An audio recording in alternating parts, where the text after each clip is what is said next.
if I asked you, is research a science or is there an art to research? Well, that's a good one. I would say it's definitely not a science. Definitely not a science. No, it's okay, not a science. I wasn't expecting you to say that. Well, but we've just had a conversation about how pervasive bias is, Mm-hmm. right? So, in research is conducted by people.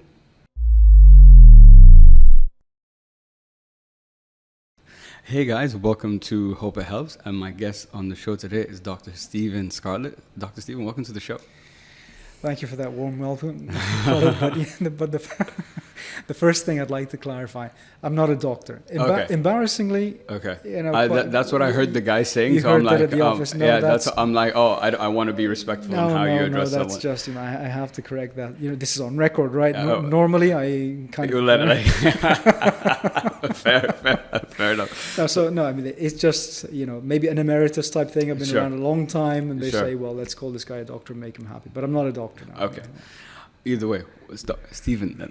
Let's call you Stephen. Stephen, Stephen, welcome to the show. Thanks so much for your time today. My pleasure, Khaled. So Stephen, me and you, it's funny, the guests I have on the show, there's the something that probably my audience has heard a lot of times, like, we connected through LinkedIn, and that's usually how things happen.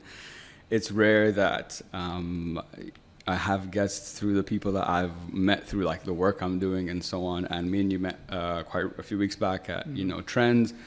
And I felt like we really hit it off. You seemed like a very interesting person. The conversations that we were having were quite broad and abject and talking about, culture and this and that. And it was just really interesting. And these are the kind of conversations I like to have. I appreciate someone who seems to share that same level of like curiosity and like knowledge that like I would like to as well. If I understand correctly, you're a senior researcher. That's your primary role.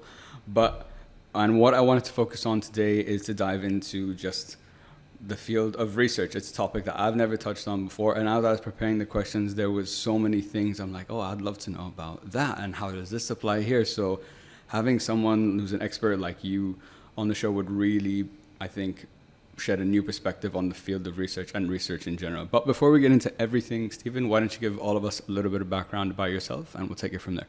Sure.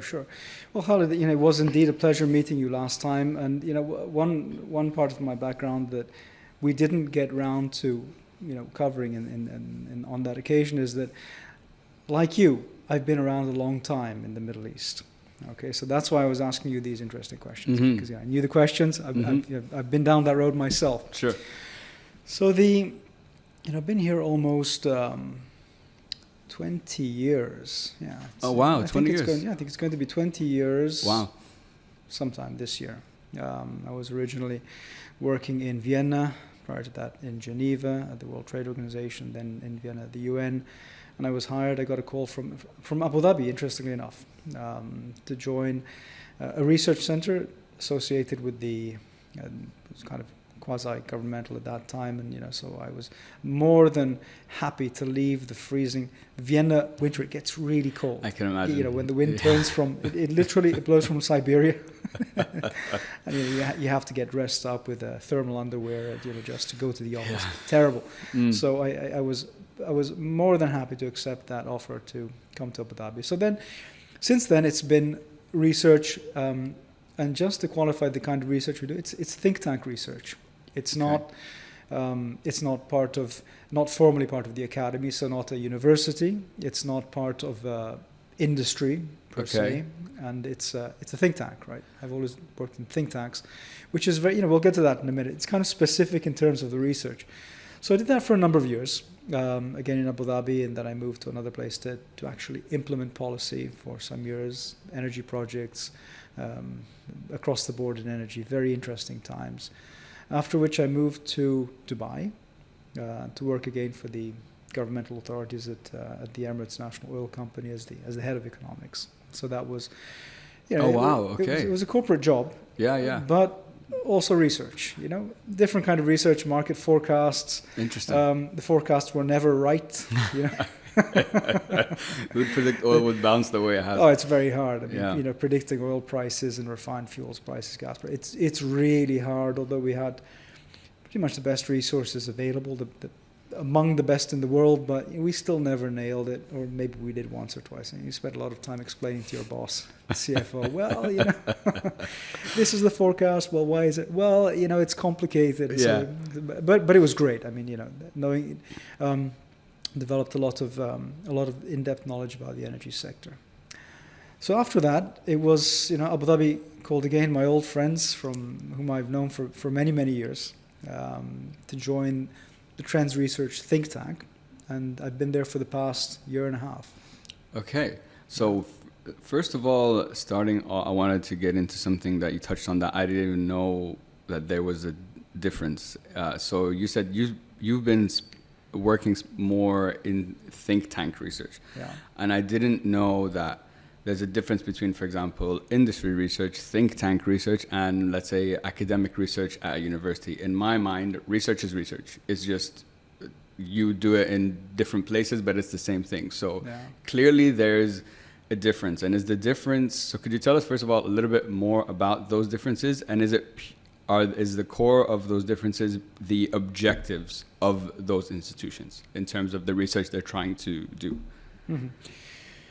Well, it's quite insightful. The difference is driven by the different objectives according to the kind of institution. Okay. If you think about academia, the research is, academics are great at establishing the theoretical frameworks that we all use, and we're in great debt to them because in any discipline, in any field, they have established, the theory part of it, right? Industry is a bit different because industry has normally very well-funded research, but also with an agenda. This is absolutely obvious in all kinds of reasons. Not a judgment, but it just happens that way. So industry research is different. Over the past 10 to 15 years, by the way, it's become very, very good because of the ability of industry to manipulate and analyze large data sets, in part because of the resources, the skills they have, the data scientists, the ability to collate information and all that. But industry research has become really strong over the past 10 to 15 years, and quick. Academic research takes months. It's published in a peer-reviewed journal, so that's a process in itself. You have to give it out to 20 peers, 20 colleagues. It takes some time to get them back. Then you have to revise the text and all that. Then publication in the journal takes forever, whereas industry research is quick. Now, coming to us, think tanks, we're indebted to the academy for their great theoretical work, and we read journals, of course. We don't publish in journals as such unless we really have a few months to do that. We could. We've been asked. And also to industry for the data side of things. But the main difference, I think, is that in think tanks, a few things characterize our efforts. One is that we're very future-oriented. Mm-hmm. A good think tank should be 6 to 18 months ahead of things that are public knowledge in terms of the research. Oh, okay, that's interesting. Okay. Yeah, but it doesn't always happen. But that's interesting that's the in terms of you want to be a year to year and a half ahead in terms of the research you guys are doing. And also the stuff that you read in the papers, of course, things like that. That's not sophisticated. The second thing is that our perspective is we strive for a 360-degree perspective. It isn't narrow. Okay, so we were talking about advanced technologies a few days ago on AI, right? The person who is involved in the process of setting up an institution or discussions among governments to regulate AI will, of course, say, look, AI needs to be regulated because I'm going to be the guy doing it. In the industry, it's a bit confusing. I mean, some practitioners and experts say, well, it's the threat is overestimated. Others say, no, you must regulate it, and they start issuing these very dramatic letters, and Elon Musk signed by everybody to take action. So again, it isn't clear it's clear what the position is. It isn't clear what's driving it. Sometimes there's an interest, and sometimes so on and on. In a think tank, we try to blend those perspectives. We have the academic perspective, we have the practitioner perspective, and we absolutely must provide a view that is comprehensive and complete and objective. It's always a balanced analysis. These are the benefits, these are the cons. We have various tools to do that. So that, I think, is probably the main difference in perspective. If our work is worth anything, it must be objective. Objective. Yeah. The metric is not whether it's published in a journal, whether it's reviewed successfully, whether it's funded by industry or what. The metric does it provide objective advice and a good realistic insight, which is also implementable, because a lot of our research in practice is implemented. So those are the main differences between the three major sources of research. Worth mentioning, media analysis has also become pretty good. I hesitate, well, not in all cases, you looked at me. No, but I'm just curious. But when you say media analysis, what do you mean by that? Yeah, so, the media, the big media corporations have allocated substantial resources and efforts and expertise into greater analysis. And if you read a piece by CNN or by some of the British press, not all of it, but some of it, or some of the great press in the Middle East on a particular issue, and it's an in-depth analysis, it's not bad. We read that as well. We don't reference it or use data or anything like that, but on an insight level, that they have talent. So media would be one of the additional sources of knowledge. Of course, the thing is, the standards are different. In academia, there you go. You have a scientific standard, same one that we use. We use the same conventions. So that is a process, and it produces work which is, hopefully, of high quality and defensible. Yeah. So first time I've ever heard that there's different types of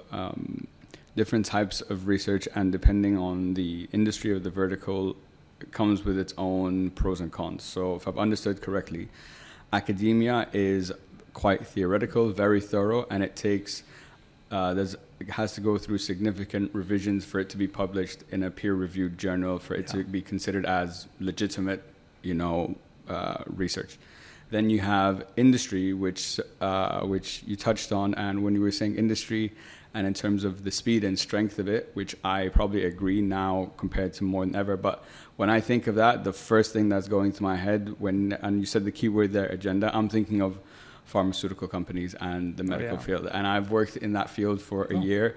So in sales. So I've seen under the hood a little bit on how, and you see and you hear in the news, the fines and stuff, and how much. And you said another key word there, which was manipulating the data. I know you didn't mean it in that way, but you can probably list hundreds of cases of how data is manipulated for profit, and maybe to get that medicine passed, to get that FDA approval, to get whatever that might be. And then come the think tanks, and you guys have to take the theoretical perspective, you have to take the actionable perspective or research that these guys have done, marry them, and not only marry them, but also evaluate them on the theory and on the points, and if it's implementable, and being objective. So on the objectivity part, I believe we are all human beings. We all have our own internal biases. There's research that even the data might tell us something, but I still don't believe that's it doesn't fit my mindset or my belief. So the question then becomes, I know it's impossible to be 100% objective, but then how do we manage or care for those different biases and our own internal biases when it comes to actually producing that research and that data? Yeah. Well, I mean, it's a great question. It's the question. Yeah, right? I'm sure. It's the question. There are, leaving aside the kind of scientific medical type experimental based research, when there's a control, and so there are kind of objective ways of doing that, which can still be influenced sure. with the samples and so on. Sure. But leaving that aside, just to characterize it generally, what we find very effective is the exchange among researchers and intellectuals and external experts. So you have to,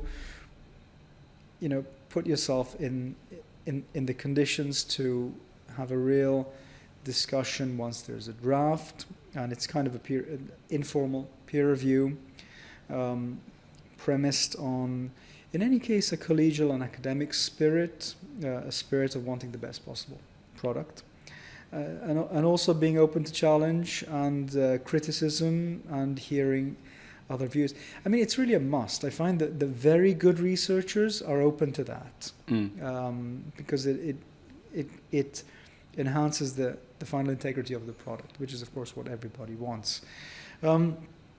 It's difficult, though. It's difficult. But if there are many voices which are in alignment, even people with different intellectual positions to yours, normally different orientations, then that's a very strong indicator that it's good, it's comprehensive, and it makes sense and is defensible, implementable.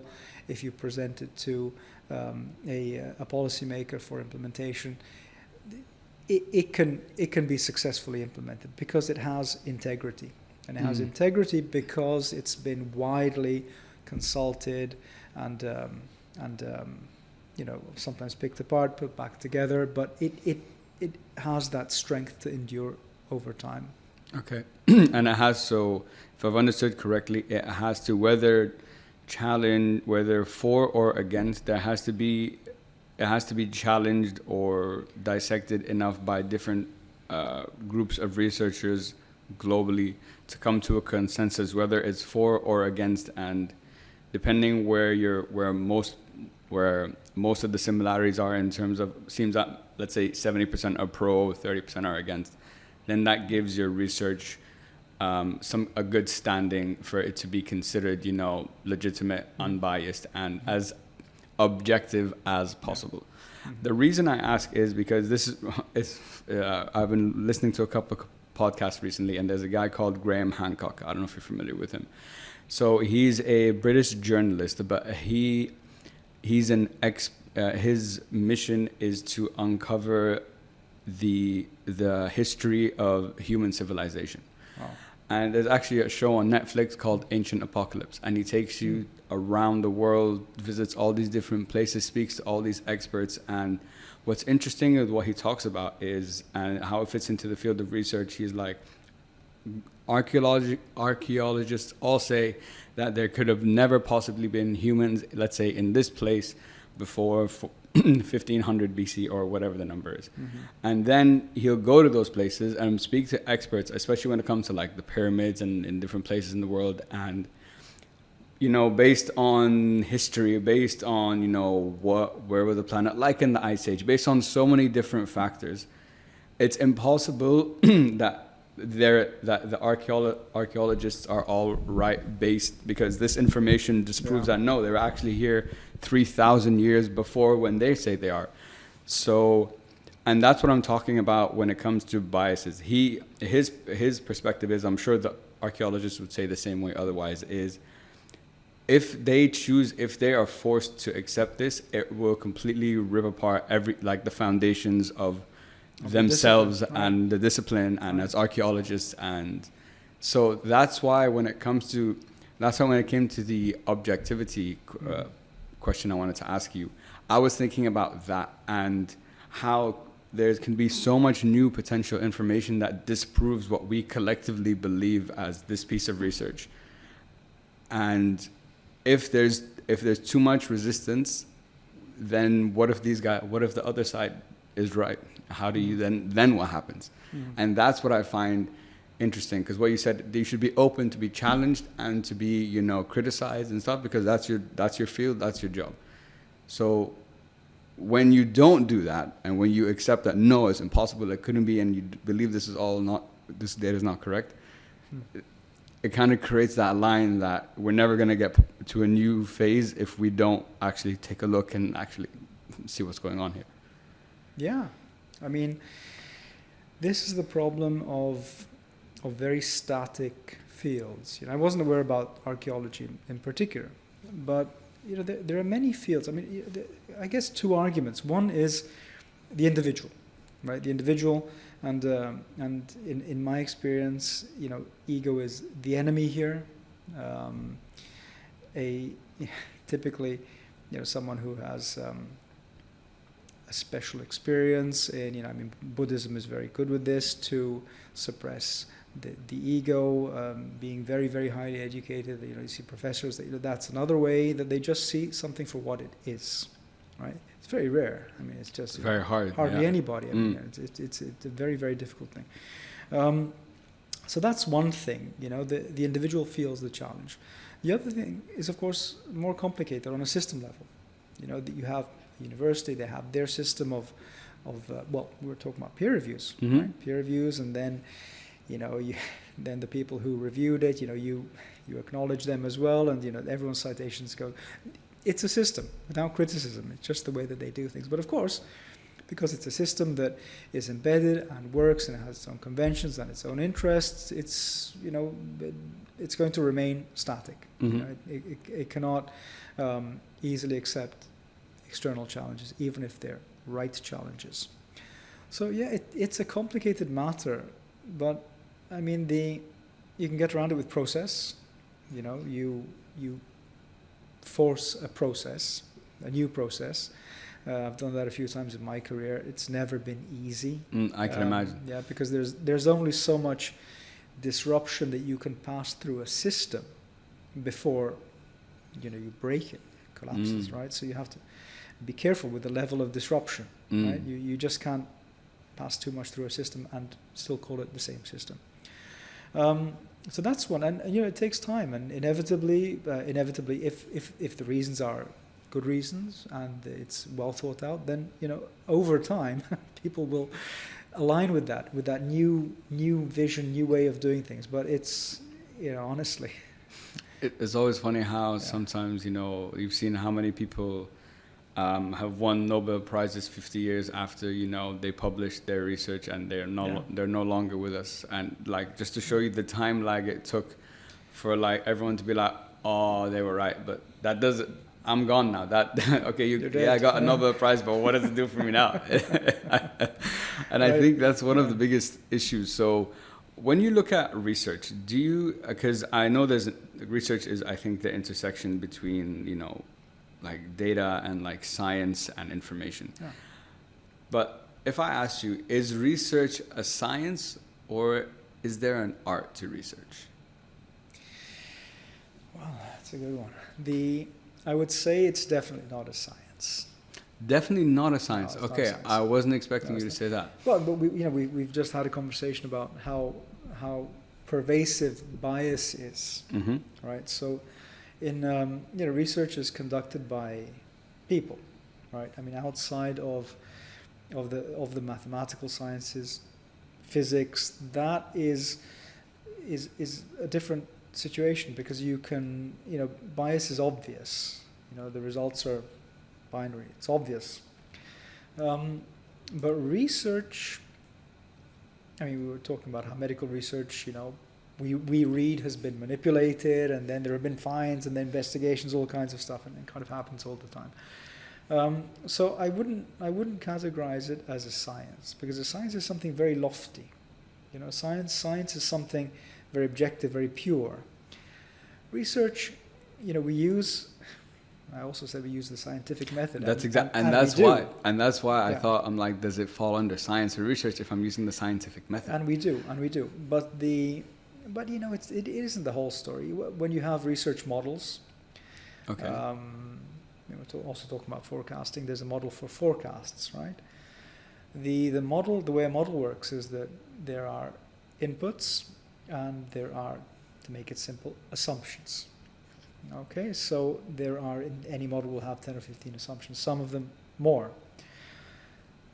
So you can and I've done this myself, I mean, you can, pick my words wisely, play around with assumptions, right? I mean, within the normal thing, your assumption for inflation, for example, your assumption for trade, doesn't matter what it is. And there's a range in which you can move this assumption. There are also sensitivities to make it a little bit more complex. and those also have a bearing. So you can pretty much make the model say whatever you want within a range, plus or minus 10 or 15%. So, you can't remove the human component from it. And that's econometrics, modeling-based research or investment-type research where you have a financial model. It's difficult to do. I mean, anybody who tells you different is either, naive, maybe very young, maybe haven't led the development of a model, or other kinds of research. So yeah, I would say it's a blend of being a science and an art, and the art, hopefully, has to be used for good purposes by a serious practitioner with a commitment to the discipline, to objectivity, to the results of research actually meaning something true, right? Something real. Yeah. But no, I wouldn't call it a science. Very interesting. Okay, because you like took the words out of my mouth. Because in my head I'm like, the scientific method is the most objective way to either prove or disprove a theory or an assumption or what that is. But like you said, you're 100% right that the human element, like that will get you to a certain point, but then the human's going to come in, and based on that person, that individual or that team, that's what's going to dictate the quality or let's say the beauty of the quality of research that you're going to be able to produce. You just to jump in, you used a very important word, the team. An individual working by himself or herself, normally, they might be brilliant, but normally there are problems of perspective. To get perspective, you need a team. You need a team ideally from different sectors with different experiences, and that will make the research better. Yeah. In every case. Yeah. That does make a lot of sense, because you only know your perspective. So unless someone is there to challenge it, or whether they support it or whatever, they just might bring it to you from a different angle to make you see things a little bit differently. It's a process. No, absolutely. And you said a word that I haven't heard probably since I graduated university, because I never wanted to hear that word again, which was econometrics. That was my I remember that was my last class, and it just sucked. I hated it. Yeah, it's hard. Yeah, it was. They leave it at the end for a reason. You're either gonna sink or swim. But something we haven't, I guess, touched on up to this as of yet is, what's your story? How did you get into the field of of research and doing the work that you do? Because I feel there's a very you have to be someone like yourself, like someone like you, to be in this field. I could not be in, or for example, from I think just a personality, I don't have the meticulousness and the dedication and the objectivity to be in such a I feel it's a very systematic field. I don't know, but I feel researchers are typically people who are quite intellectual, quite academic, like to think of, are thinkers. So what's your story? How did you fall into this field? Or is this something you've just always been passionate about research and that's what you wanted to do? Yeah. Well, I mean, the answer is that I actively pursued becoming a researcher. Yeah. Okay. And so that's, from day one, that's what you want. That's what you wanted. Yeah, there was never any confusion. I've done exactly what I wanted to do. That's awesome. Yeah. But, again, I have to qualify my answer. I've always wanted to, first of all, work in the Middle East, which I'm here. And also because, and to be involved in policy type research, right? And that's mostly what think tanks do. We've been talking about implementing research and actionable research and so on and on. So that's it. Because I guess my personality type is gratified by things that we see implemented, right? That's why I'm not in academia. Not to say that I'll never be in academia, because there's a trend of practitioner academics. So that that could be in the cards in the future. But a certain type of person loves to see ideas implemented, right? It's, I think, as simple as that. Now, it doesn't happen very often, by the way. I mean, we write a lot of position papers, policy papers, white papers, all kinds of things that, you know, are not implemented. But every now and then, you see something, right? And there's more or less a direct, you know, there's a direct connection. You know, ours is not usually the only voice, but it's among the influential voices. So that's very gratifying from a personal point of view. It's just wonderful to see ideas materialize, right? And I think that's probably it. In terms of the Middle East, I mean, look, I love the Middle East. My family says, you know, I'll never come back to Europe. I will, of course. but I just love it here. I mean, you know, the human warmth, the fact that anything can happen, and it usually does. You know what I'm talking about. All these situations in flux, which are very interesting. A chance to get involved in new things like this podcast. You know, I'm very grateful for the opportunity.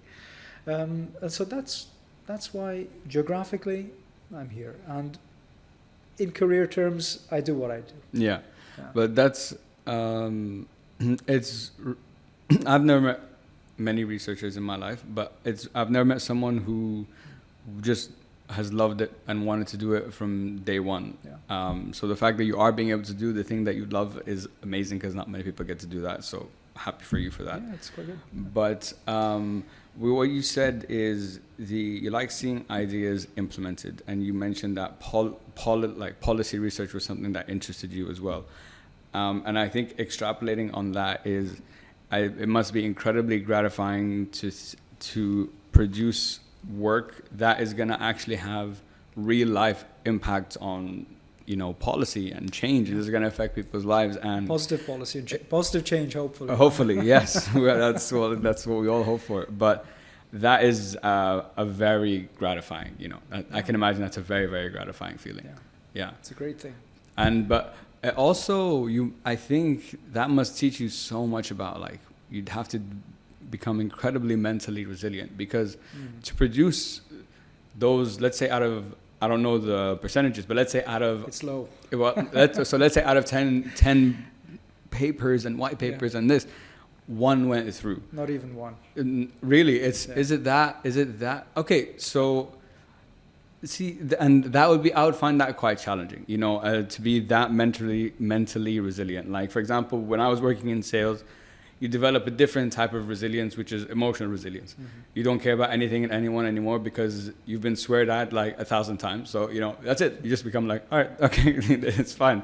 But with the work that you're doing and the amount of time and dedication it takes to produce that level of work, it must be also quite disheartening sometimes to be like, maybe sometimes I think you could look back and be like, okay, I can maybe accept that one didn't go through, but that one should have gone through. Like, there was like this, you know what I mean? I'm sure you've had those experience, like gone through these experiences. Yeah, I mean, no, I certainly have done that. You know, quite a lot over the years. It's the first time I think about it, but you know, if you look at the career of a researcher, I think there is a shelf life to staying in one place and doing one thing, and the what you just said might explain it, right? I mean, we like to be successful as people. Sure. So back when I first started in Abu Dhabi in 2003 at that research center, I stayed for, I think it was 4 years, after which the phenomenon that we've been talking about, you know, the relatively low percentage, although there were about three or four things that I saw implemented based on policy papers in 4 years. So there you go, one a year. Yeah, a couple were quite big, a couple of like minor things. But after that, I became involved in actual policy implementation. I joined an organization in Abu Dhabi that was involved in actual policy implementation. We set up organizations, we set up programs, we were funded, we hired people, we did all this stuff. And so maybe I was worn out, you know. could be, because I did look for a change. Mm-hmm. And so after also 4 or 5 years of that, then I went back into research. So research, policy research. Yeah. Okay. And now research, of the corporate world, right, which is kind of a mix of the two things. Mm-hmm. It's corporate research. And now again, research, think tank research. So maybe, but you know, I mean, it's also the intellectual gratification. Sure. It's not just the success part of things. It's great to write a great paper, to discuss it with a strong team, to take their ideas on board, or explain why you're not doing that. It's very, even that part of the process is interesting. But of course, inevitably, it's nice to see ideas become reality as well. Yeah, you need a win it's nice to have a win every once in a while. Of course. But I think you made such a important point, which is you're like, even in the process, whether yes, obviously I want it to be successful, but that process of writing that paper or building that, it's all about you're 24/7 learning. Mm-hmm. And that, for me personally, I love to learn. It doesn't matter about what. If any little thing I can learn about something, it's for me the most satisfying feeling, even, and the best place, or like my hardest place. Yeah. The most brutal place that I learned is right back here in the kitchen, because that's the place that I learn the most. It really is. Yeah. But as just mirroring it as an example, like, yeah, I've made thousands of dishes that were absolutely terrible, and I just ate it because I'm like, I work 3 hours for this. It's bad, but I'm not that. Those 3 hours aren't going to waste. But obviously, do I want it to be the best all the time? Sure. But I think do you believe, in order, like, okay, let's talk about this. What would you say if you were hiring someone for a research position now? What are the kind of characteristics that I should have to be, that you would say, those are good, important qualities that every researcher needs to have? I'm sure learning is one, curiosity would be another. What would be those? But those are, I think, easy to come to head. What are some things that maybe I wouldn't see that someone like yourself with your experience would be able to be like, okay? Yeah. Oh, we don't always see them, but in principle, there are a couple of things that we look for. Sure. In addition to the ones that you just mentioned, it's very important to have a kind of a mission-driven personality, right? That's important because you largely decide your own scope, and in any case, even if you're assigned a scope or a mandate, you have to execute it. So you have to be interested in reaching the end of the mission, right? Oh, okay. It's not the same process every day, right? So there's also there are kind of behavioral things, and people need to have a mission-driven personality in a fast-moving research environment like ours. If you're sitting in a university, you can have more of a kind of sedate, programmatic type thing. Every day you work 4 or 5 hours, you teach 2 hours. But in a think tank, it's totally different. So that's one thing. The second thing, maybe you'll find this interesting. Do you know why astronauts are so friendly? They select for this, by the way. Astronauts are selected among their most important qualities is what do they call it? They have a psychological name for it, but basically they are super friendly. And they're super friendly because if you're in the space shuttle, you're in a landing capsule, whatever it is, and there's a problem, and you start arguing and blaming each other and fighting, that is going to lead, it's a known thing that is going to lead to much bigger problems. So you have to be friendly, you have to cooperate. It's critical. I used the word collegial earlier on, so to have a team of collegial researchers and cooperative research and friendly researchers is great. It literally is paradise, because the situations never really escalate. We're all supposed to be intellectuals, and so kind of try to keep it level. So that's important as well. Yeah. We can't afford it. When you work in teams in general, you have to be, either actually be friendly or be able to fake being friendly and get on with everybody. Yeah. So that's also important, to be able to do that. Then curiosity you mentioned, technical ability is always good. When you say technical ability, what in the field of research, what does that translate into? Yeah. It can either be being extremely good, at maths, numbers, or at least being numerate. That always helps because of the data analysis. It's very good, of course, to be logical, to have a logical method, a logical system, and to use logic all the time. And it's also good to be, as you would imagine, a very good writer, a person who can express themselves in a written form or in a spoken form when they ask you to speak. So those are the three main, I think, technical qualities that we look for. Yeah, it's not rocket science, right? But to be a good researcher, that's probably necessary. That astronaut thing you mentioned was really, really interesting, but I can imagine it makes, when you listening to you explain it, it makes sense, especially for them. You are in the harshest environment in the world. You don't really have time to have beef with like another with like another person. Can't. You just can't. One thing when it comes to research, which I find interesting, is I look at research like I look at a piece of like a dish or music or literature or writing or philosophy. What do I mean by that is, and I've asked musicians this, I've asked chefs this, I've asked everyone this question because I'm curious about this. It's those fields, and everyone tells me the same thing, but maybe research is the one field that's a little bit different. When it comes to like a musician I've had on the show, I'm like, how do you know when a song is finished? And I'm like, and they always tell you, everyone tells me the same thing, like, okay, yes, there's a foundation that needs to be there, but then it's just, they all tell me it's a feeling. It's just a feeling, and it feels like this is done, because I could release that album, come in a week, and I'm like, oh my God, like I would have done this and that, and I feel like more than any of those fields, research is like the ultimate playground for that, because every day there's new information coming, every day there's something new.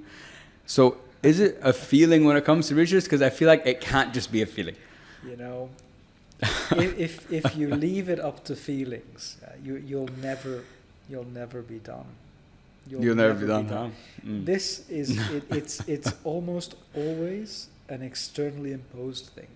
Your director is saying, I need this policy paper now, like I need it now.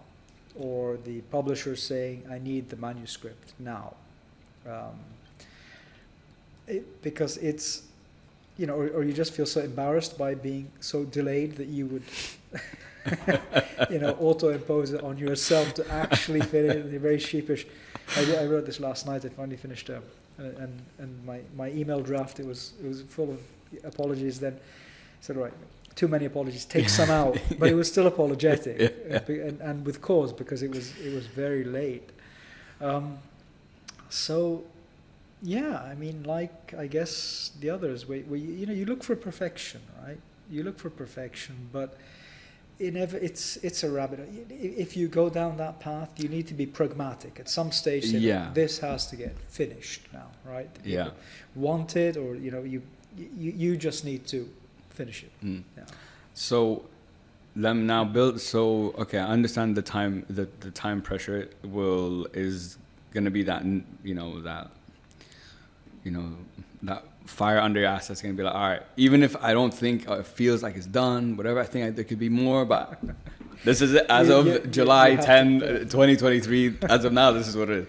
But then, so now when you, in your case, because I've asked the same question to the people I just mentioned, reflecting back on previous papers you've done, previous work that you've done, do you ever look back and be like, what the hell was I?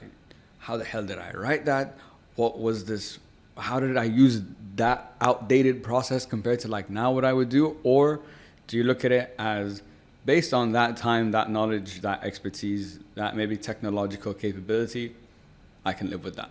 right now. Even if even if I completely think it's wrong now, I'm okay with it right now. Yeah. Well, I mean, that's really the question of philosophy, right? And that's where I was going next. How does one assess one's own efforts in the light of the available technology, experience, and all that stuff? I mean, I myself don't tend to look back too much at all. Okay. Just I don't know why, I just don't. Maybe it's a mission-driven thing. It's on to the next thing. Yeah, I mean, if something certainly haven't all been amazing reports or papers. I mean, I know that for a fact. Forecasts. But then again, like you said, you do the best that you can do with the knowledge that you have at that time. But something that I did learn is to actually say this sometimes, right? I had an excellent American boss years ago, and he always said it. I learned it from him.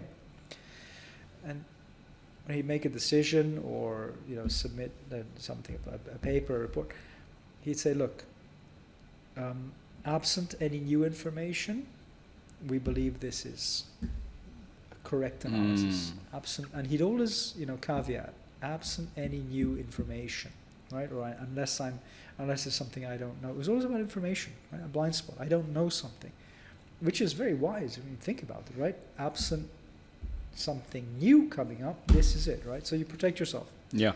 In that way, and so that's smart, right? That comes with experience. Yeah, and because I'm paraphrasing here, but there's that famous quote. I don't know which philosopher said this. Once you think you've learned everything, that's when like you've lost, or something along those lines. Sounds a bit like Socrates. Something along those lines. Something sounds like one of those guys. And it kind of builds on what what you were just saying, in the absence of new information, this is what I believe. But where we talked about earlier about agendas, and different industries, different perspectives have different agendas, right? Where does philosophy intersect with research? I know it does. I just don't know how. Is it your personal philosophy that it comes into the research? Because you might have you might believe exactly like what you just said, but the organization you might be working for might have a different philosophy about research and how it's done and how it has to be produced and so on, and how we have to reflect. So where does philosophy fit into this research field? Well, I mean, look, leaving personal philosophies aside of excellence, of dedication, the things that we might believe in, the philosophy is essentially simplifying, essentially the pursuit of truth. Essentially, right? So even if you look at the mottos of the great universities of the world, they usually have something to do with truth, right? To know the meaning of truth, or just the word truth in Latin, veritas. So that is the purest intellectual philosophy, to pursue the truth. And that's why those great institutions embody that as a value, as a university motto, because that's so critical to any intellectual effort. Even the early theme of this conversation, if it's not objective, it ain't worth anything. Right? Yeah. So that's why I think that research centers, the research method, the research process aims to answer the research question. Right? That's why we do research. There's a research question. Not the truth necessarily.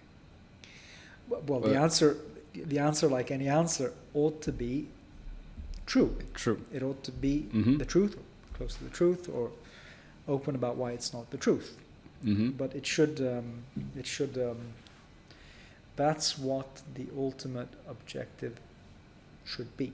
And you test the hypothesis, and you prove it or disprove it, and you progress the state of knowledge in that discipline towards the truth. So that's how I would answer that. In terms of philosophies, without making it too complicated, but that's. So when does I've had journalists on the podcast before, and they said the same thing. They said no. Yes and no. Yeah. So, because my question to her was, like, okay, a story happens in X country. Khalid and Stephen are both there. We are both reporting on that story, right? We have seen the truth of what has happened. We saw it with our eyes. It doesn't get more truer than that. Right. But you're, let's say, from the States. I'm working for a news agency here. The way we tell that story might be completely different. Your agenda of, what you guys do over there might be completely different to mine. So that's why I was telling her, and it kind of touches on what you're talking about. Yes, there's this pursuit for truth. There could be the truth of what we have seen or what we have experienced. But she also told me something, and one or two people have told me that, is that the truth is subjective. So if we're all striving for the objective, purest truth, and yet in our own lives, in our own beliefs, in our own biases, our truths are all subjective. Mm-hmm. So how do we I can't see a way where these two will ever link. They will intersect, I'm sure, at different points, but I think there's always going to be that disconnect at some point. Yeah, no, I mean, that's, when we don't want to answer something as a right or wrong, right? We say but we want to give it a direction. We say that's more true than false, right? Sure. Yeah, I'm giving more weight to that. Yeah, it's more true than false. What you're saying is, of course, more true than false. The question of bias is always, it's always there. I mean, the way that I look at this is that I prefer to be open about my biases in a work sense.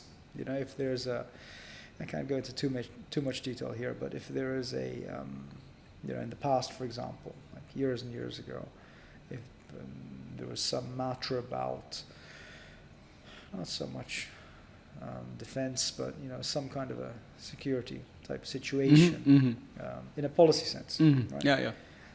I would just say, well, look, I'm a Westerner. Therefore, my advice is highly likely to be aligned with a Western perspective. Mm-hmm. Sure. Right? Yeah. So you're calling it out. Yeah. So you should know that before you assign this to me, because that's what you're going to get. Yeah. I'm not going to start inventing something else or start. I'm going to say what I think. And respect. A lot of our thinking is based on our kind of values, old kind of stuff that you get from your family, from your traditions, and from your culture, and so on. And so that's So I think in that particular scenario, it was whether to support a kind of a Western democracy type arrangement or not. I said, well, of course I support. I'm a Westerner. I would not say that this is what I grew up with. This is what I believe. Yeah. So there's that, and interestingly, I still assigned the project, and I still wrote that, and it went very well. Yeah, well, there you go. It wasn't. Yeah. It's funny. First of all, I really I respect that, and I don't know how much I can talk about this. So when we recently met, what's going on. One thing I was telling the team, I'm like, when it was coming to selecting the potential, I was like, listen, I kind of said what you said. I'm like, I can give you my perspective, but my perspective is going to be very biased.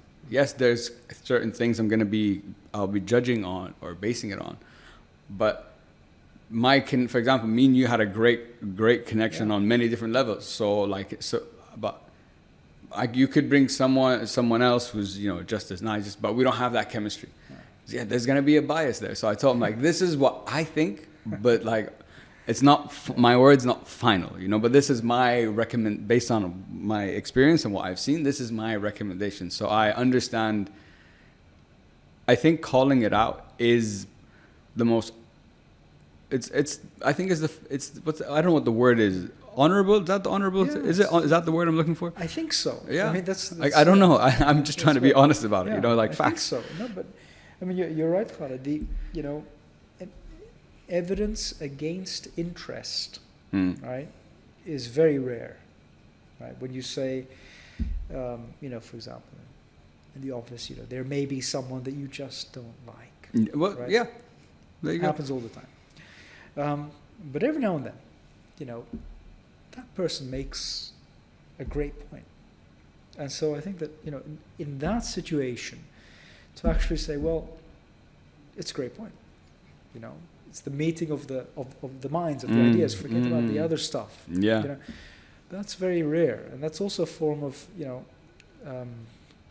being, super objective and saying exactly, where you stand. No, I don't like this individual. However, what he just said makes a lot of sense. Yeah. So it's a very refined skill. Yeah. It's and it's obviously it's hard to do because emotion and logic are always fighting each other. One thing I realized is I didn't know you couldn't fight one with the other. Just to give you some context. So I did therapy back in 2020. I went to therapy, I didn't know it was tough back then, right? But it wasn't honestly. Either did it or needed it.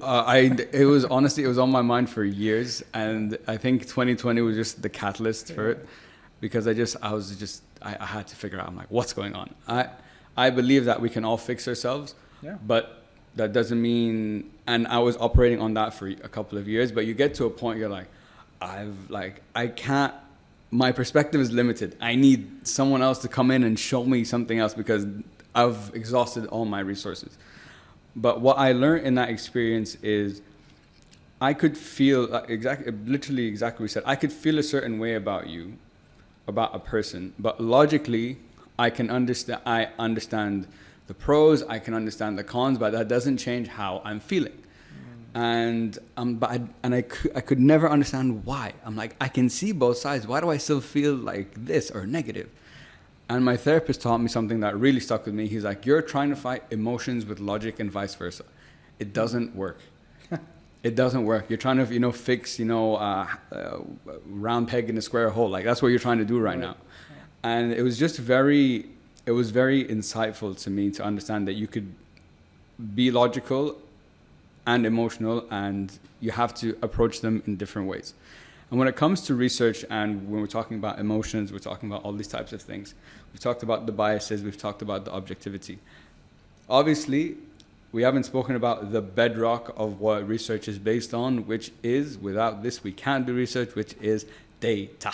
Oh my gosh. Yeah. And you just take a deep breath. It's the data, because I don't think we can have a conversation about research without speaking about data. So I don't know when it comes to these things. So how could you share with us, or how do we determine, the quality of like a data or like an article or a paper? But I know those are all different things. But let's just start with the most important, which is data. How do I know that you've not manipulated that data? How can I test that data? What if I don't have the resources to test that data? I might just have to take your word for granted. And the floor is yours. It's hard. Data. That quote by a British Prime Minister?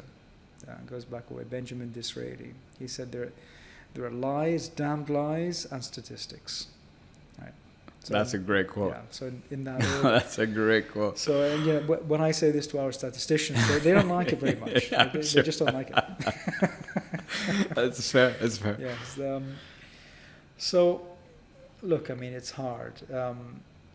Even when you do primary research, right? Primary research surveys, for example. We have a survey department. And that's you, sorry to interrupt you, that's you like physically collecting the data yourself, or your organization, or you guys are collecting that. Yeah, but so that's it's your data. Yeah. I know that our wonderful and very experienced survey team have a lot of controls in place to ensure objectivity, and then they do statistical analysis. So they do a great job, always objective, and you have to clean the data a lot, right? You have to, if answers are just weird in a statistical sense. They're outliers. You need to look into why they're outliers.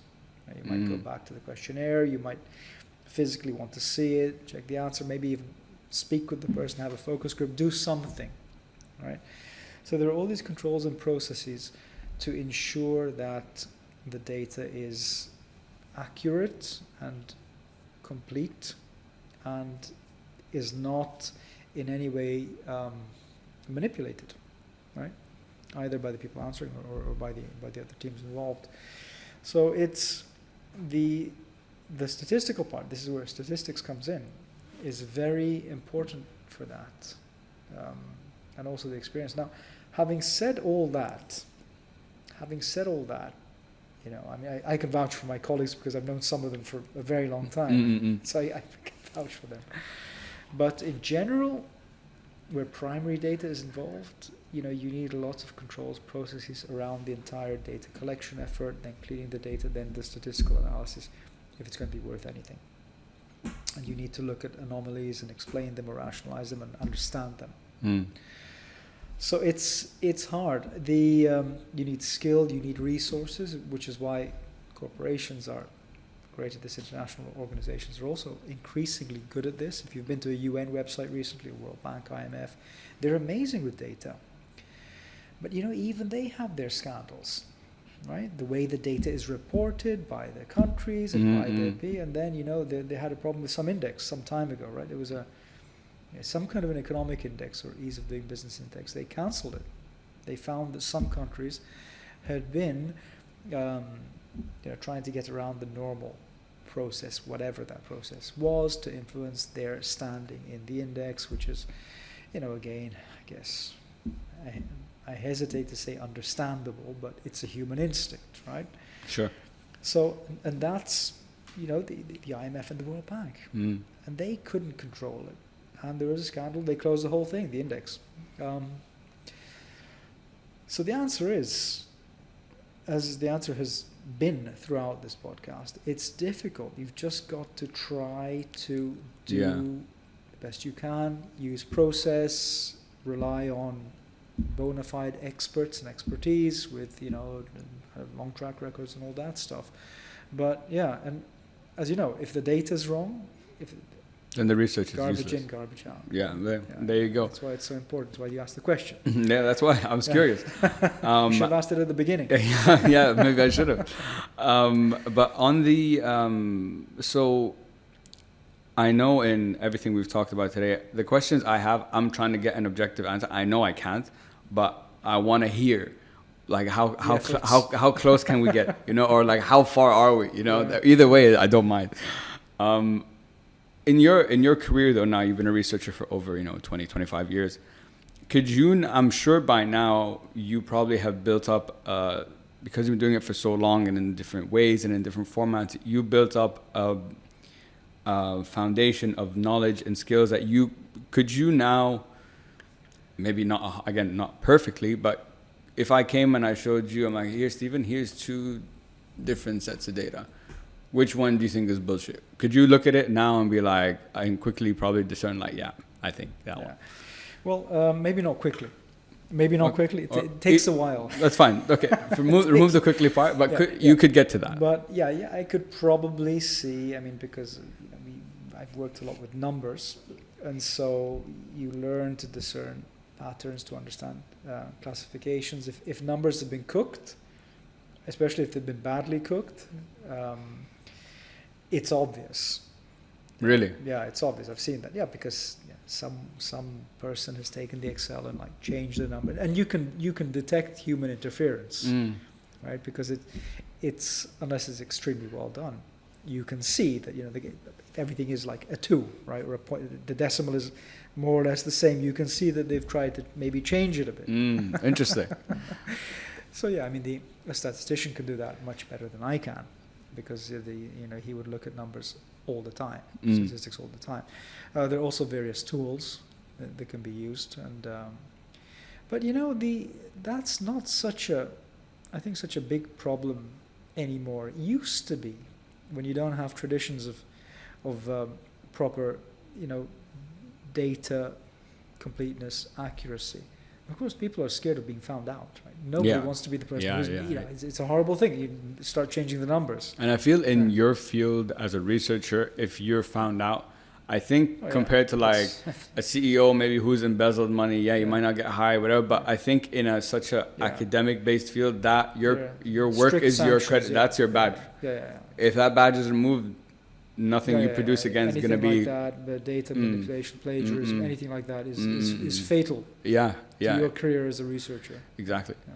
And so we talked about. So I was thinking just now. You know, there's a fit like we famously or typically say. But based on our conversation, I think it's interesting that it's come up. Is I'm like, numbers don't lie.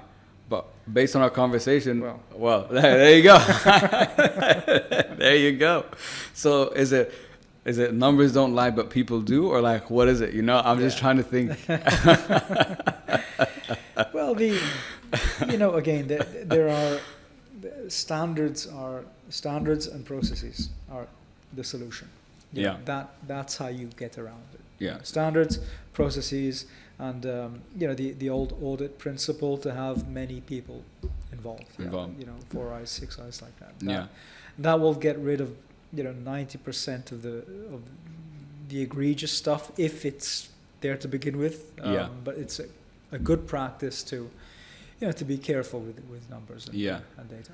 Of course. Sure. So standards and processes are, and I guess the more rigid those are, the more control or the better chance you have of weeding out the bad data or like the stuff that's not true. Yeah, I mean you lose time. It's not perfect, I'm sure. You lose time, but and you use resources up, but ultimately, I mean, when you see a really good data set that really says something, and it's a true data set, that's a wonderful thing. Yeah, because it's an insight into a brand. So you like, especially some of the behavior stuff, what people really think in surveys.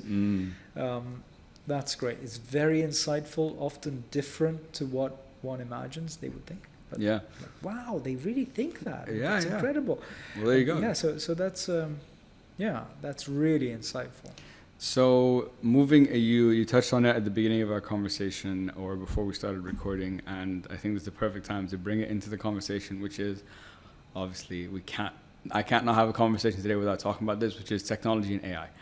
So now, and I remember with that show I told you about earlier, what's cool is now they have like LiDAR and all these technologies that are being able to show them things and understand information that they've never seen before. So obviously as technology advances, it's going to advance, the field and the capabilities of the field of research. And now with AI, for example, you know how we used to say, like, we've been researching, I would say Google has been is everyone's research tool. But now it's like that next level up. And so the capabilities eventually that you're going to have here are going to be even more than here. And the challenges are going to become now, how do you, for example, prompt the AI? What are the inputs you're putting into the AI? Even now there's AIs for plagiarism and so on. So I guess give us, where do you see what's the positive you see of AI and technology coming in, like being introduced into the research field, and what is something you maybe are a bit like we should proceed with a little bit of caution at the same time? Caution, yeah. Well, it's of course the question of the day, not only in research but in everything, in other areas. The potential, it's a trade-off, right? What are the risks? What are the potential gains? I think, what is clear is that, like all fields that are not mature, there's a lack of sufficiently good information to take a good view one way or the other, right? It's all kind of conjecture. It seems that AI is a very powerful research tool, very, very powerful. My understanding is that there are problems in terms of its effectiveness as a research tool, that it's not up to date, right? So that's the thing. If I get a report that ends in 2021, a couple of years ago, And it's a beautiful report, but it has nothing over the last 2 years. Yeah. I would probably No use to me now. I would probably wonder about that. You know? Yeah. Well, how exactly did that happen? But I mean, clearly, it's a powerful tool. The whole governance and regulation, which always happens around very powerful tools and things, where there's a big downside, you know, whatever, weapons, sanctions, anything dangerous gets regulated. You know, that hasn't, you know, we hear governments talking about it, the EU, the US, and some of the companies, but it hasn't. No one's really seen anything, so it's not clear. It's not clear to me what's going to happen. But one trend, which I personally think is going to be quite prominent in the future, is that we will instinctively become more maybe suspicious of the written document, and maybe seek out more opportunity to actually speak or hear people speak, and that type of connection, right, face-to-face connection. I think that will separate the quality, the scholars or the personalities, or from AI generated scholars or other things like that. I think that there's a bright future, I think, for face-to-face interaction, conferences. In our field, it's pretty obvious, if a conference speaker is good, if he or she is prepared, if they know the field, and they do all that stuff. And if there's a poor speaker accompanied by a great conference paper, I mean, that can have an explanation. Maybe they're just not a good speaker. Who knows, right? But normally with a panel of experts, and you ask questions, you have to be on the ball. If you're not, so that's, I think, a trend that we might be seeing more of. What can't you do with AI? Right? Or the creativity side of things. I mean, in your business, right? You can't replicate this with AI. AI will never do this. Well, I think. We don't, not yet. I think I've still got a couple of years before. What do you think? Do you think it's Well, what's from your point of view in your business? As let's say if we're taking it as a podcast, because what's scary is now you've heard like there are AI tools there's AI that have like made songs that sound that sound like paintings that sound like Drake. Like if you never told me, for example, I don't know about the painting example. I know about they're good. They're not only good, but a song. See, you mentioned face to face is that unfakeable. That's it. Yeah. You can't. It's never gonna. Well, who knows? Robots and stuff. We don't know. But again, see, it's so hard to predict, because everything I'm like, no, this is the limit. But I'm like, but also maybe not. I don't know. I would say the authenticity of a human interaction like this, or this kind of conversation, is almost impossible to replicate. And I speak this from experience, because even if we sat down and we press pause and we're like, Stephen, let's start from the beginning, it's going to be a completely different conversation. We will not be able to replicate the authenticity, the things we've talked about, the energy. It's not. It's just different. Is it impossible? I would say I don't think it's impossible, almost. But I just can't see it happening. I don't know. I don't know. I really don't.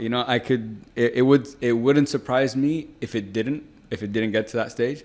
But if it did, it also wouldn't surprise me. I think that is the best way I could describe my perspective. These days, technology, the step changes, right? That's what, when you have a graph and you have a linear, even an exponential linear improvement, well, okay, that's kind of predictable. But when someone invents something new, and we call that a step change, because there's a step in the graph, right? It's not a line, it's a step. And we have so many step changes these days. For who knows what the next one's going to be? It's fascinating. Yeah, it really is, and it's even with like my workflow, I use multiple tools now. It's been a game changer for me. Like makes my life so much easier. It saves me so much time. But I'm only like, I think we're all just scratching the surface. I'm like, literally, if it's doing this now, I can't imagine in 5-10 years what the capabilities of these types of platforms are. I have no idea. We talked at the beginning, you mentioned something earlier in the conversation, just to, bring everything full circle, which was, we talked about the characteristics of a good researcher.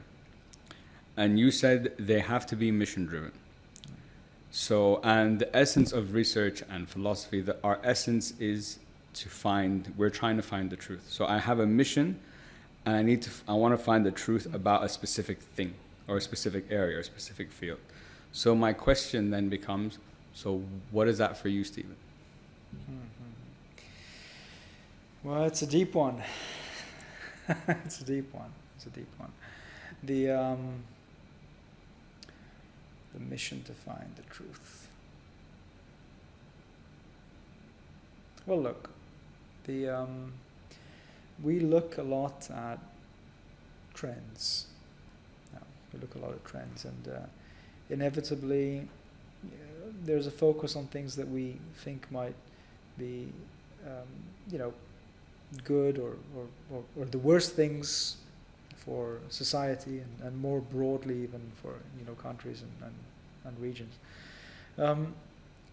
Something that I am very attracted to personally is the interfaith dialogue. Interfaith dialogue, yeah. Okay. So that's actually a thing. Okay. It's actually a thing. Okay. We don't do that much research on it, but it's one of the things that we look at, one of the program areas. And could you tell us what that is? I've never heard of that before. Yeah, interfaith dialogue is dialogue among the three Abrahamic religions. Okay. So Islam, Christianity, and Judaism. That's called interfaith dialogue. And it is a really fascinating area. It's really fascinating because it has, literally over the past 5 or 6 years, there's been an Abu Dhabi declaration on this. The Pope came a few years ago in his he drove a Skoda or something up to the Emirates Palace. It was spectacular. And then they signed this Abu Dhabi declaration it's called the Declaration on Human Fraternity. And I think that is, when you asked about the truth, it's another way of asking, what do you think is going to be one of the most significant things in the future, right? There are lots of things which are potentially very significant in a bad way, but I'd rather avoid those. I mean, it's kind of talk about all this bad stuff, wars, pandemics, sure. AI getting control of and killing everybody. It's just, why would I do that? But I think on the positive side of the ledger, interfaith dialogue really has legs, as a trend, as something, as a truth, of a good thing, right? At the moment, our attention is distracted by the conflict in Russia and Ukraine. For once there isn't a war in the Middle East. It's wonderful. It's a beautiful thing. It's bad that there's a war somewhere else, but at least there isn't one, or active one in the Middle East. But I do think that interfaith dialogue is something that if it increases in the future, is going to be very positive for societies, religious communities, countries, and individuals. And it's a great thing.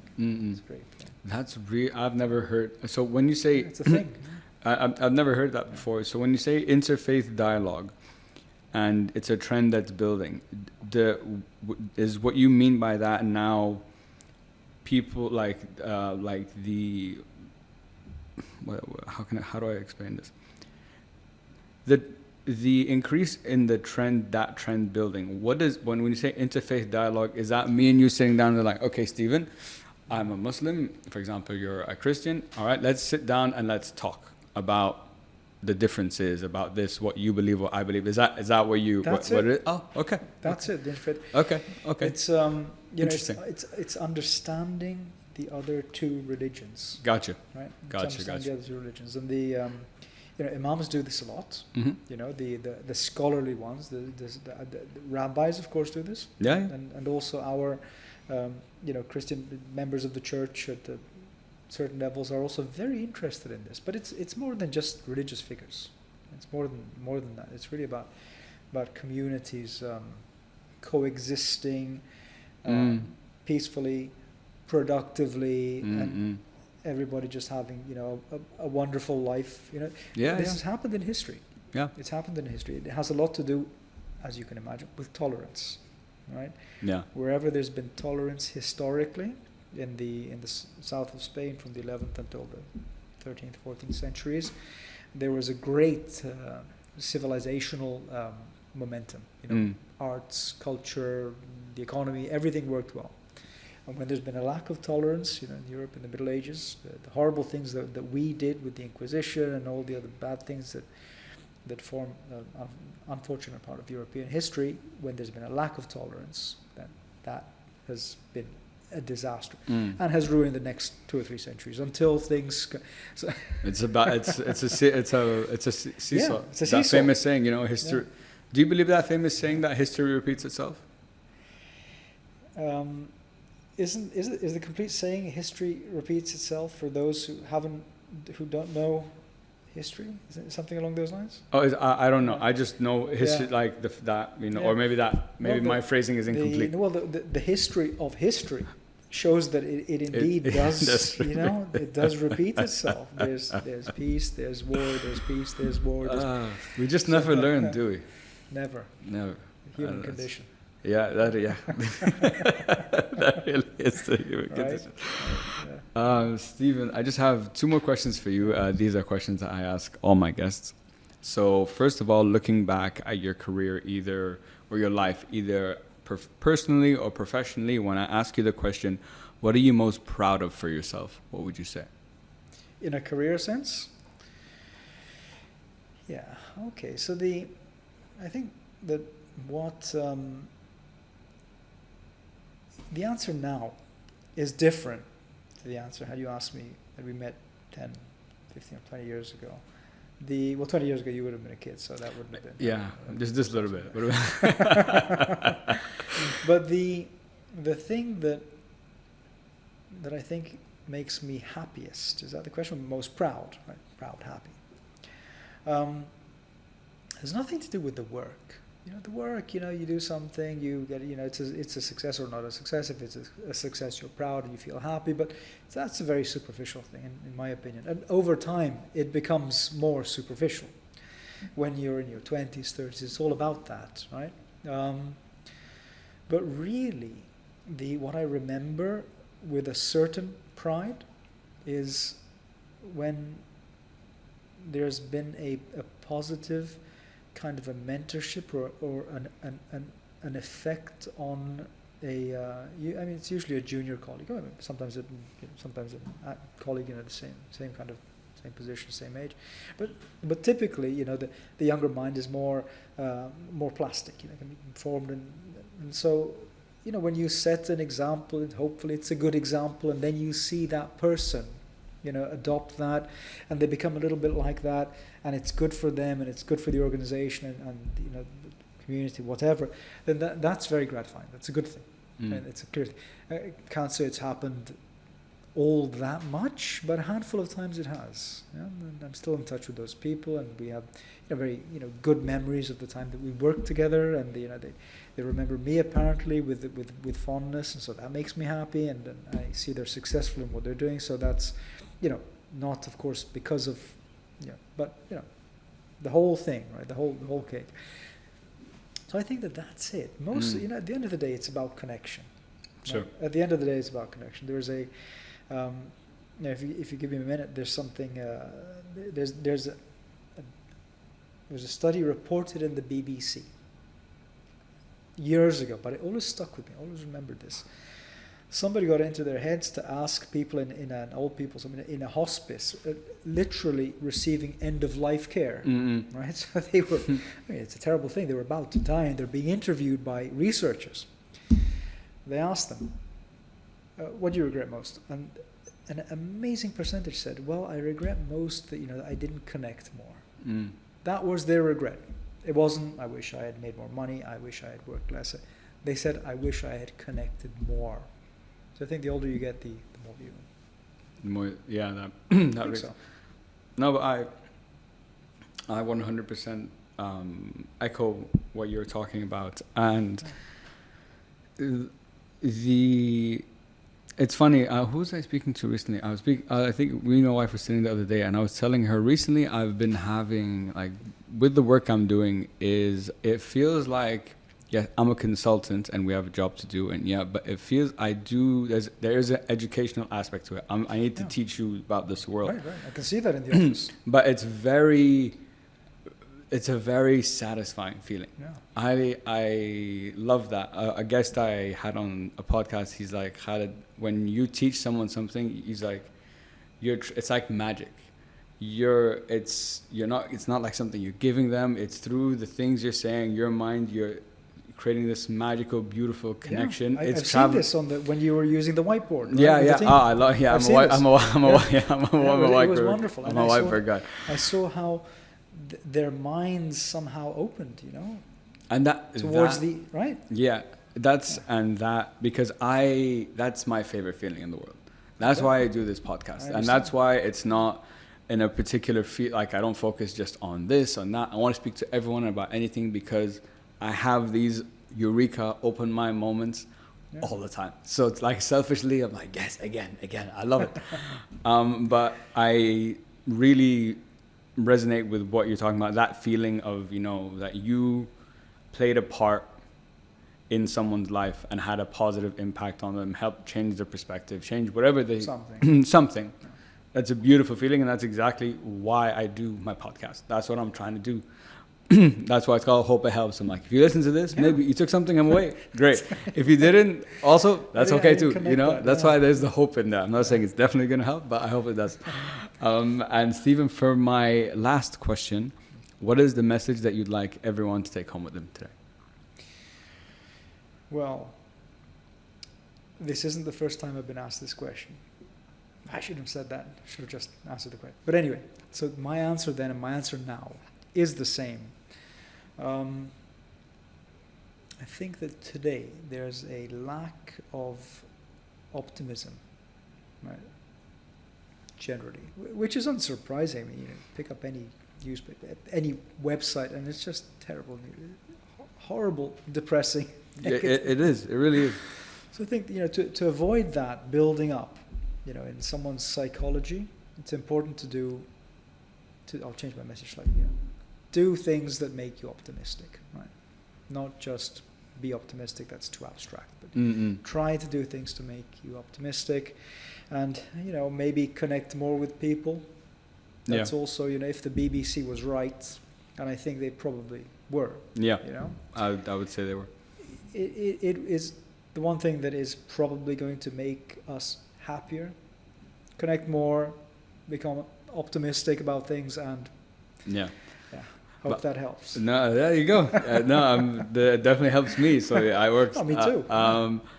But what you said something really interesting there, that when you said there's a lack of optimism around right now, when you said that, I wanted to scream oh my God, yes, no, we don't talk about this and we don't, honestly, I don't watch the news anymore. I never watch the news. I have not. I have to professionally. Well, unfortunately. because of literally what you just said. Depressing. Because I'm so sick. Why can I never turn on the news and it can be breaking news? Khaled makes a cake. Why? Why can't it? Something happy. It's always bad. It's always fear. There's always an agenda. And what I love about this new field of podcasts is that this is now a new medium for a lot of people to get their news. Now I can pick the channels I want. I don't have to, go, and I can get so many different perspectives more than I can in traditional media. Yeah. But not so on the optimism part. I 100% agree. And connections, There's a famous saying. I've said this on multiple podcasts, and I'll say it again because it's a quote that really stuck with me. Is you measure the value of your life by the value of your relationships, and I'm like, that is the truest thing. And everything you talked about connection and stuff, that is, if you're more connected, you have amazing relationships with people, you're naturally going to be a happier person. course. You know, not perfect. I'm not saying perfect, but you're going to be more optimistic. That's guaranteed. Right. But Stephen, I wanted to say thank you so much for driving up here and coming on the show today. I knew from our 5-10 minute conversation a week ago, I'm like, I have to have Stephen on the podcast. Like, it's rare that I feel that connection, like immediate connection with a guest. I've learned so much I literally walked into that. I literally knew nothing about research. I know how to Google maybe, but I've learned so much from you. You've really opened my mind to so many different things that we went around the world in terms of topics. And I really loved, really loved it. If people want to reach out to you, work with you, connect with you, what's the best way to get in touch? Well, it's if people want to do that, I would be honored, and it's on probably LinkedIn these days. Yeah. LinkedIn would be the best spot. Yeah. Great. But Khaled, let me say that you have achieved the almost impossible mission. You see what I'm doing? The almost impossible mission of making research sound interesting. I mean, you've opened my mind about some of the things that I do on a daily basis, but hadn't thought about in that way. So that's really, I think it's really hard to do, and that is definitely more of an art than a science. Come on. That doesn't get better than that. I'm not saying anything else, guys. You know where to find the podcast. Like, share, follow, subscribe at hope it helps pod on Instagram and on all channels. Stephen, thank you so much again. And guys, as always, hope it helps. Peace. Thanks.